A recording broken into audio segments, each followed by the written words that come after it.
భూమి నిరాకారముగాను శూన్యముగాను ఉండెను. జలముల పైన ఆత్మ, దేవుని ఆత్మ అల్లాడుచుండెను అన్న పదం మీరు చూస్తారు.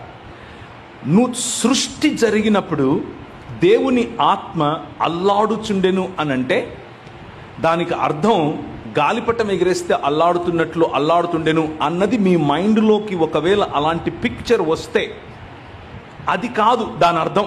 దాని అర్థం ఏమిటి అనంటే, కోడి తన గుడ్లు పెట్టిన తర్వాత వెళ్ళి దాని మీద కూర్చొని ఏ విధంగా పొదుగుతుందో, పొదిగేటటువంటి ఆ పనిని హోరింగ్ అని పిలిచారు. దాన్ని సంరక్షించుకుంటూ కేవలము గుడ్డు అయినటువంటి ఆ పదార్థములో నుంచి తన పిల్ల అనేటటువంటి ఒక కోడి పిల్లను బయటకు తీసుకొని రావటానికి అవసరమైన తన శరీరపు వామ్త్, లేకపోతే తన శరీరములో నుంచి దేవుడు ఏర్పరిచినటువంటి ఆ వేడిని ఇవ్వటం కోసం వెళ్ళి కూర్చుంటుంది కోడి.